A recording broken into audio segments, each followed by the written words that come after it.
So, hi guys, good morning. For today's video guys, ay magpapaliki kami dyan sa may blooming treat.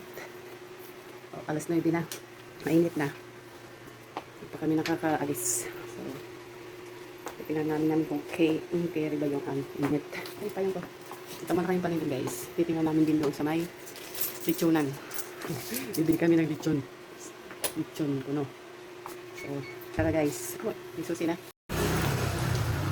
So, dito na kami guys. Naglalak na kami. Punta dun sa may sakayan. Papunta yung blooming tree.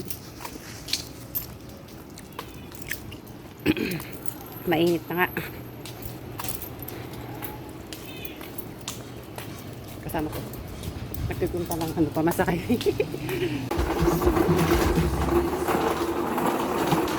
Bulaklak. At yun na nga guys, nakasakay na kami ng jeep papuntang palengke. Okay.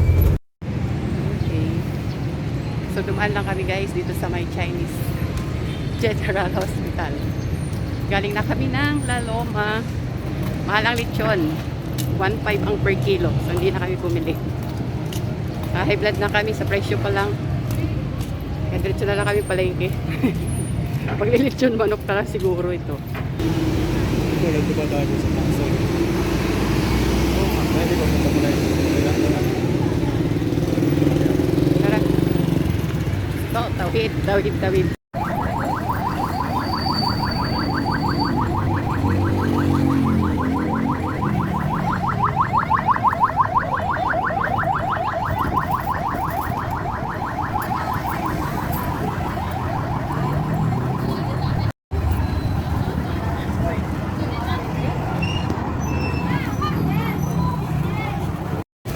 So, nakita nyo guys, yung mga tricycle na yan, mga nahuli yan. Ewan ko kung anong violation, pero nahuli yung mga yan. Ang dami. So, ayan, sila doon.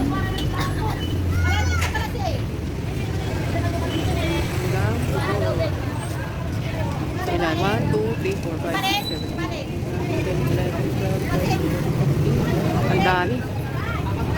Mga nasa 20 guys yata na tricycle. Nahuli. At yun nga, tapos na uli kami mamalengke guys. So abang-abang na kami ng jeep. Diyan kami nag-abang sa may gilid. Hindi na kami kasi dumaan doon sa may pila kasi nahihiya nga din kami at marami kaming dala. May mga estudyante rin kasi at mga nakabihis ng maayos. Mamaya baka kasi maano namin sa aming mga dala. Siyempre may mga isda, kaya nahiya na din kami. Kaya doon na lang kami nag-abang sa may gilid. Matagal din kaming nag-abang doon guys kasi kukunti lang nadaan. May dumaan din naman. Mabuti na lang mga halos kalahating oras ay meron na ring dumaan at ayun nakasakay na nga kami. At fast forward, nandito na nga kami sa dorm guys. So ayan, hindi na ako nakapagantay. Pagkadating ko, nagbihis lang ako tapos binuksan ko na nga yung pakwan. Gustong gusto ko kasi buksan yung pakwan na yan para mga katikim na ako kung matamis talaga. Nabili ko yan guys ng 150. Ang hinahanap ko naman talaga ay yung pinya. Kaso, may nakita ko na napakamahal tapos hindi pa talaga siya magulang. Kaya, yun, doon na lang ako sa pakwan muna. Okay din naman ang pakwan, paborito din kasi namin yan. Alam nyo naman kasi guys, pag pakwan talaga, mahal pero okay lang naman kasi prutas siya. At saka sakto naman kasi napakainit ngayon. Eksakto talaga siya sa season natin napakainit ang pakwan. At yun nga guys, pagkatapos kong kumain ng pakwan, yan naman yung mga binili naming mga gulay ay inayos ko na. Naghiwa na nga rin ako dyan ng mga panghalo sa pansit kasi magluluto yung asawa ko ng pansit canton. Isa sa specialty kasi ng asawa kong lutuin yung pansit canton. Mas magaling siya magluto kaysa sa akin kaya pinapaubaya ko na sa kanya yung pagluluto ng ganyan. At kahit naman mga ibang lutuin, mga ulam-ulam namin, siya talaga yung pinagluluto ko pag nakabakasyon. Yun kasi yung kanyang gustong gawin. Ang pinaka-hate naman niya ay yung maglaba, kaya sa akin talaga nakatukoy ang paglalaba. Yung sa mga luto-luto ay sa kanya na yan. Siyempre, pag nakabakasyon lang siya guys, talaga siya ang nagluluto madalas. Pero pag balik trabaho naman, ay ako na rin naman lahat ang gagawa niyan, magluluto, maglalaba, lahat ng gawaing bahay. Siyempre, nanay na talaga ang nakatoka naman. At siya naman ay maghahanap buhay para sa amin. Hiniwa-hiwalay ko na nga din yung lumpia wrapper na aking gagamitin sa lumpiang Shanghai. Ka balak din kasi namin magluto ng lumpia at parang nagki-crave kami ng lumpiang Shanghai pati ng lumpiang gulay. Yun naman guys, sa akin nakatuka yung mga ganong pagluluto. Medyo gamay ko na din kasi ang magluto ng lumpiang Shanghai at saka lumpiang gulay.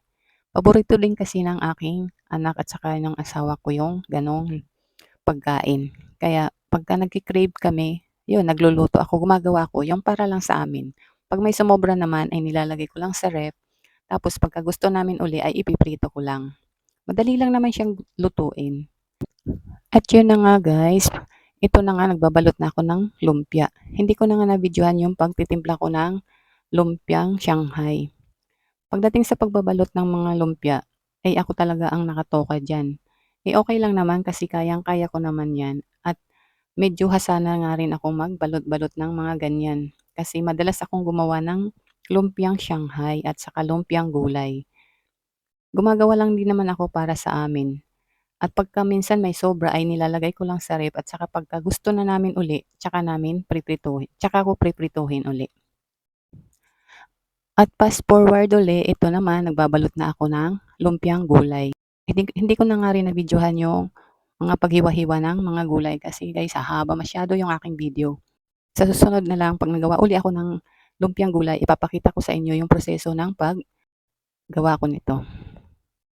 Pagdating talaga sa pagbabalot, eh ako lang talaga ang maaasahan yan. Pero okay lang naman talaga at kasi kayang-kaya ko na at mabilis na rin ako nga magbalot ng mga ganyan. Nakasanayan ko na kasi nakasanayan ko na din kasi at mahilig naman kasi din akong gumawa ng lumpiang gulay sa lumpiang Shanghai. Pagdating at sabi nga ng mister ko, siya na daw ang bahala sa pagpiprito basta ako lang sa pagbabalot ng lumpiang gulay.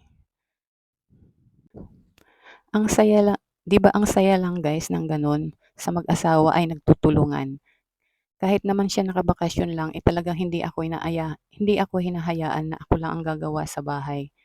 Talagang tinutulungan ako niyan sa mga gawain, 'wag lang sa paglalaba kasi hindi niya talaga 'yun type.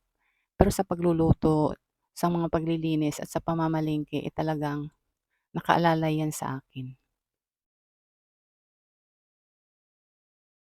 At yun na nga, nakapagsalang na ng lumpiang Shanghai ay siyempre titikman. O, 'di ba sakto lang naman ang aking timpla.